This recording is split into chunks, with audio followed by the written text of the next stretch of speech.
고린도전서 2장이죠. 2장 6절에서 9절 같이 봉독합니다. 시작. 그러나 우리가 온전한 자들 중에서는 지혜를 말하노니 이는 이 세상의 지혜가 아니요 또 이 세상에서 없어질 통치자들의 지혜도 아니요 오직 은밀한 자 가운데 있는 하나님의 지혜를 말하는 것으로서 곧 감춰졌던 것인데 하나님이 우리의 영광을 위하여 만세전에 미리 정하신 것이라. 이 지혜는 이 세대의 통치자들이 한 사람도 알지 못하였나니 만일 알았더라면 영광의 주를 십자가에 못 박지 아니하였으리라. 기록된 바 하나님이 자기를 사랑하는 자들을 위하여 예비하신 모든 것은 눈으로 보지 못하고 귀로 듣지 못하고 사람의 마음으로 생각하지도 못하였다 함과 같으니라. 아멘. 우리는 사도 바울이 고린도 교회 성도들에게 복음을 전하는 것 외에 십자가가 증거되고 십자가가 자랑되는 것 외에 나는 아무것도 알지 않기로 결정했다라고 자신의 지혜와 자신의 철학, 자신의 어떤 사변이 그 십자가를 가리지 않는 것이 사도 바울의 사역에 있어서 대단히 중요한 또 두려워했었던 일 중에 하나였다는 것을 우리가 상고했습니다.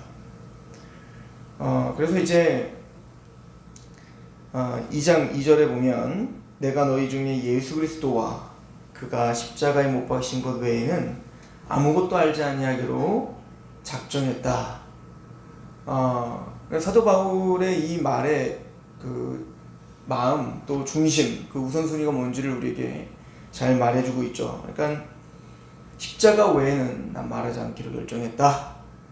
자, 그러나 사도 바울이 그런 복음을 전할 때, 말씀을 전할 때, 그럼 전혀 논리적이지 않게 그냥 무조건 십자가 믿으세요 이렇게 전했는가? 그렇지 않다는 거 우리 너무나 잘 알죠. 특별히 우리 어제도 잠깐 언급했지만 아테네에서 복음을 전할 때 보면 그 당시에 모든 철학자들, 헬라 철학자들이 아레오바고에 있을 때 사도 바울은 그들에게 접근할 때 다짜고짜 십자가를 믿으세요 이렇게 말하지 않죠. 내가 이곳을 둘러보니 당신들이 이름 모를 신들에게, 그러니까 그 그리스 철학자들은 또 그 당시에 수많은 사람들은 철학을 공부하면서도 여러 신들을 섬겼죠. 나중에 이제 이름 있는 제우스 신이랄지 우리가 이제 아데미랄지 이런 이름 있는 신들도 있지만 그 수많은 신들이 아예 이름 모를 신들에게라고 하는 어떤 기록들도 있단 말이에요. 그러니까 사도 바울은 그걸 들어서 이야기하는 겁니다. 이 악한 자들아, 우상 숭배하는 자들아, 예수를 믿고 회개하라. 단순히 그렇게 전한 게 아니라 내가 둘러보니 이름 모를 신들에게라고까지 하는 그런 모습을 보니 당신들에게는 종교심이 있습니다. 근데 그 종교심, 이름 모를 그 신, 하나님에 대한 그 마음은 하나님이 주신 겁니다. 그 이름 모를 신, 당신들이 뭔가를 갈망하지만 그 알 수 없었던 신이 누군지 내가 알려드리겠습니다. 이렇게 접근을 한다고요. 그러니까 사도 바울은 복음을 전할 때 대단히 논리적이고 설득력 있게 나아간단 말입니다. 그럼에도 불구하고 지금 이 고린도 교회에게 진짜 하고자 하는 얘기는 무슨 얘기입니까? 그런 어떤 방법 또 그런 논리 이런 것이 아니라 우리가 진짜 구원받는다는 것은 그런 인간의 어떤 논리와 설득으로 구원당하는 게 아니라 바로 하나님의 은혜, 특별히 십자가 자체의 능력이 있어 구원을 받는 것이지. 그래서 또한 그렇게 접근하는 어떤 방법을 하고 있는 유창한 말이 너희들에게 남아서는 안 되는 것이다. 특별히 지금 교회에게 보내는 거 아닙니까? 고린도 교회들에게. 지금 고린도 교회들에게는 지금 사실은 지적인 어떤 충족감을 자랑하고 있었던 것 같아요. 그러니까 사도 바울이 계속 끊임없이 이 얘기를 하고 있는 겁니다.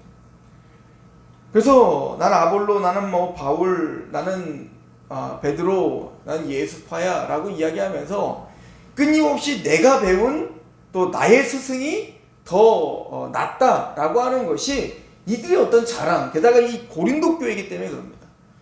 여기서는 이 아덴과 비슷하게 헬라 철학적인 지역에, 그러니까 그리스의 중심 지역의 항구 도시였기 때문에 대단히 학식이 있었고, 또 어떤 그런 이 항구 도시였기 때문에 수많은 세계의 모든 학문과 또 사람들을 교류할 수 있는 곳이 바로 이곳이었으니까 대단히 수준이 높았다고 생각을 해요. 그러다 보니 그들의 자만심이 있었던 것 같습니다. 그래서 사도 바울은 3절에 내가 너희 가운데 거할 때 약하고 두려워하고 심히 떨었다. 내 말과 내 전도함이 설득력 있는 지혜의 말로 하지 아니하고 다만 성령이 나타나심과 능력으로 하여 너희의 믿음이 사람의 지혜에 있지 아니하고 다만 하나님의 능력이 있게 하기 위함이다. 즉 너희들이 믿음이 생긴 것, 너희들이 구원받은 것이 어떤 사람의 능력, 사람의 지혜, 사람의 말솜씨, 그 유창한 언변 이런 것으로 설득당하여 압도당하는 것이라고 말하지 못하게 하려 합니다. 오직 성령님의 능력, 그 하나님의 능력만이 우리에게 믿음을 주셨습니다. 우리의 지식, 우리의 그 어떤 것으로도 구원받을 수 없고 믿음조차 내가 만들어낸 것이 아님을, 누군가가 설득력 있게 우리를 압도하여 내가 만들어준, 그러니까 누군가가 우리에게 만들어주신 것도 아님을, 그러니까 이건 철저히 하나님의 은혜임을 알게 하려 합니다.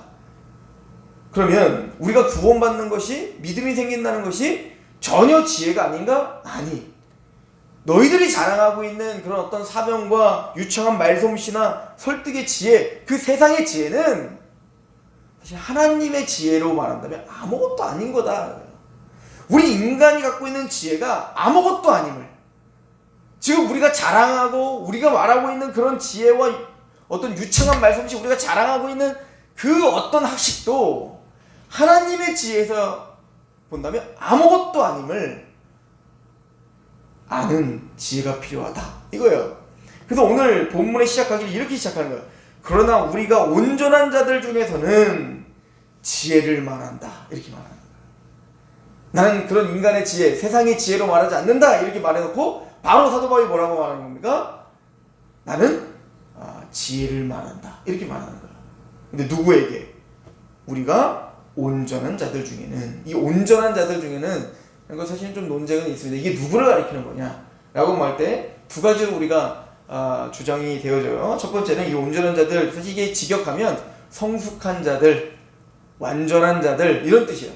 그러니까 이게 아마 첫 번째 말하는 사람들 중에는 이 온전한 자들이란 성숙한 그리스도인, 그러니까 막 어린아이와 같이 구원받고 지금 막 구원받은 이런 사람들이 아니라 성숙하고 뭔가 더 깊이 있는 걸 깨달은 그런 온전한 그리스도인들을 이제 이야기하는 게 아니냐라고 말하는 부류가 있고, 아니다, 여기서 말하는 온전한 자들이란 세상과 반대로 세상 지혜를 의지하고 거듭나지 못한, 그래서 그것을 자랑하고 있는 그들이 아닌 구원받은 중생한 거듭난 하나님의 백성들을 가리켜 말하는 거다.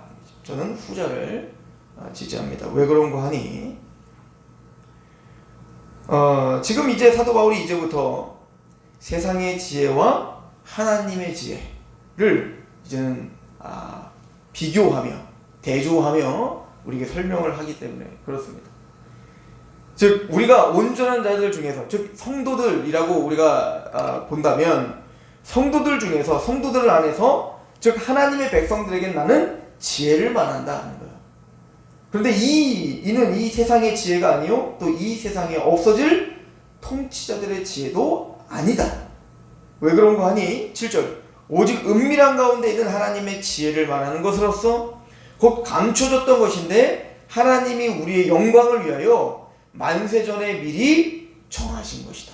그러니까 이 이야기는요, 구원받은 모든, 그러니까 우리가 진짜 예수 그리스도의 십자가의 복음을 듣고 믿고 감격하고 거듭난 하나님을 찬양하고 예배하는 자가 됐다면 이것은 사실은 은밀한 가운데 하나님의 지혜를 우리에게 감춰졌던 것을 열어주셔서 우리의 눈을 여시고 우리의 귀를 여시고 우리의 마음을 여셔서 그 말씀이 믿어지는 것이다 이거예요.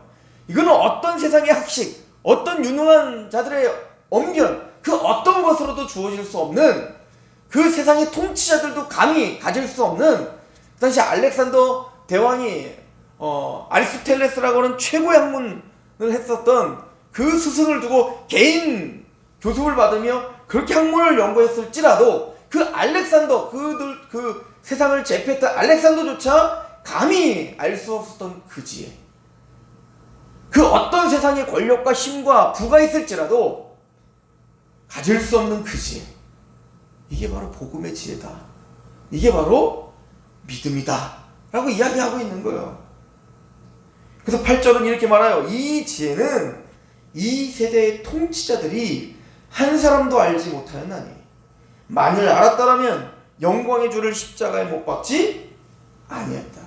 그러니까 이건 지금 어떤 더 나은 그리스도인, 더 나은, 더 깊은 것을 깨달은 어떤 모든 것을 통달한 어떤 성숙한 그리스도, 이런 걸 말하는 게 아니에요. 지금 근본적으로 복음을 깨달은 하나님의 백성들, 교회됨을 지금 이야기하고 있는 거죠. 에베소서 1장 7절, 우리는 그리스도 안에서 그의 은혜의 풍성함을 따라 그의 피로 말미암아 속량고 죄사함을 받았느니라. 이는 그가 모든 지혜와 총명을 우리에게 넘치게 하사 그 뜻의 비밀을 우리에게 알리신 것이요 그의 기뻐하심을 따라 그리스도 안에서 때가 참 경륜을 위하여 예정하신 것이니 하늘에 있는 것이나 땅에 있는 것이 다 그리스도 안에서 통일되게 하려 하심이라. 그는 그가 모든 지혜와 총명을 우리에게 넘치게 하셨다라고 이야기를 하죠. 그리고 그러니까 우리가 구원을 받은 건 지혜와 총명을 우리에게 넘치게 하셔서 우리가 하나님을 알게 하고 십자가를 보게 한 거예요. 우린 죄와 사단의 권세로 모든 세상의 통치자들도, 모든 사람들이 스스로는 지혜롭다 하나 언변이 있다고 하나 모두가 다 죄와 사단의 노예들인 거예요. 그래서 그런 상태에서는 전혀 하나님의 말씀을 들을 수가 없죠. 그래서 아까도 골로새서 뭐라고 하죠? 그 영광의 힘의 위력, 그 힘의 위력이 우리를 뚫고 들어오시는 그런 은혜가 있어야 된다는 거죠. 그래서 이제 에베소서 1장 19절부터는 이렇게 말해요. 우리가 구원받은 걸 이렇게 표현하는데요. 18절에 너희의 마음의 눈을 밝히사. 그러니까 어두워졌던, 죄가 많던 그 흑암 가운데서도 우리를 건져내사, 아까 골로새는 이렇게 표현했는데 너희 마음의 눈을 밝히사 그의 부르심의 소망이 무엇이며 성도 안에서 그 기업의 영광의 풍성함이 무엇이며 그의 힘의 위력으로, 이게 중요해요, 그의 힘의 위력으로 역사하심을 따라 믿는 우리에게 베푸신 능력의 질기 크심이 어떤 것을 너에게 알기를 구하노라. 무슨 얘기죠? 우리가 믿는 것은, 우리가 믿어졌다라고 하는 것은 그의 힘의 위력으로 역사하심을 따라 믿어지는 거예요. 그러니까 내가 믿는 게 아니에요. 하나님의 그 힘의 위력이 우리에게 와 죄와 사단의 것을 부셔버리고 내 교만함과 내 아집을 부셔버리고 내 안에 쳐 들어오신 겁니다. 그리고 뭐라, 그 힘의 위력이 뭡니까? 20절, 그의 능력이 그리스도 안에서 역사하사 죽은 자들 가운데서 다시 살리시고 하늘에서 자기의 오른편에 앉히사 모든 통치자와 권세와 능력과 주권과 이 세상뿐 아니라 오는 세상 일컫는 모든 이름 위에 뛰어나게 하시고, 무슨 일? 우리의 눈을 밝히시는 힘의 위력이 뭔지 아십니까? 예수 그리스도께서 십자가에 죽으셨는데 죽은 자들 가운데 예수님을 부활케 하는 그 능력, 또 예수님을 부활케 할 뿐만 아니라 승천하게 하시고 모든 무릎을 다 예수 그리스도 앞에 무릎 꿇게 하시는 그 능력, 이게 바로 그 힘의 위력이에요. 그 성령님의 힘의 위력이 우리 눈을 뜨게 하는 거야. 이게 인간의 어떤 설득력 있는 지혜, 세상의 지혜, 어떤 언변, 사변, 이런 것은 감히 따라할 수 없는 거야. 복음이란 하나님의 그 힘의 위력의 지혜인 거예요. 하나님의 지혜와 총명의 능력이란 우리가 감히 측량할 수 없는 능력이라는 거죠. 이게 바로 성령님이 하시는 일이에요. 그래서 성령님을 뭐라고 하죠? 이사야서는 총명의 영이요, 지혜의 영이요, 이렇게 이야기하시는 거예요. 그래서 사도 바울은 이렇게 구원을 받은 하나님의 백성들, 하나님의 은혜를 하나님의 그 지혜와 총명의 넘침으로 알게 된 하나님의 백성들을 이렇게 설명해요. 교회는 이렇게 설명해요. 우리 에베소서 3장을 가보시면 6절입니다. 3장 6절에 교회에 대해서 구원받을 거듭난 우리를 향해서 이렇게 말합니다. 이는 이방인들이 복음으로 말미암아 그리스도 예수 안에서 함께 상속자가 되고 함께 지체가 되고 함께 약속에 참여하는 자가 되미라. 이 복음을 위하여 그의 능력이 역사하시는 대로 내게 주신 하나님의 은혜의 선물을 따라 내가 일꾼이 되었노라. 모든 성도 중에 지극히 작은 자보다 더 작은 나에게는 내게 이 은혜를 주신 것은 측량할 수 없는 그리스도의 풍성함을 이방인에게 전하고 하시고 9절부터 같이 한번 읽어볼까요? 9절부터 10절 시작. 영원부터 만물을 창조하신 하나님 속에 감춰졌던 비밀의 경륜이 어떠한 것을 드러나게 하려 하심이라. 이는 이제 교회로 말미암아 하늘에 있는 통치자들과 권세자들에게 하나님의 각종 지혜를 알게 하려 하심이니라. 사도 바울이 전하고 있는 이 복음은 만세전부터 감춰졌던 것인데 지금도 하늘에 있는 천사들, 지금 통치자들, 권세자들, 천사들을 말하는 거예요. 그들도 감히 알 수 없었던 그 하나님의 지혜, 그 하나님의 놀라우신 그 섭리를 우리가 구원을 받고 우리 마음이 열려 그 하나님을 찬양하고 그 십자가의 은혜로 구원받은 하나님의 교회들을 바라보며 그 각종 지혜를 알게 하신다. 천사들도 사모하는 그 지혜, 그 어떤 누구도 따라할 수 없는 그 감춰졌던 것을 드러나게 하시어 마침내는 십자가의 은혜로 알게 하신 그 지혜, 그것을 깨달은 우리가 온전한 자들이다 라고 이야기하고 있는 거예요. 세상의 지혜를 난 자랑하지 않는다. 오직 십자가 외에는 알지 않기로 또 전하지 않기로 작정했다. 그럼 그 십자가가 미련하다는 얘기인가?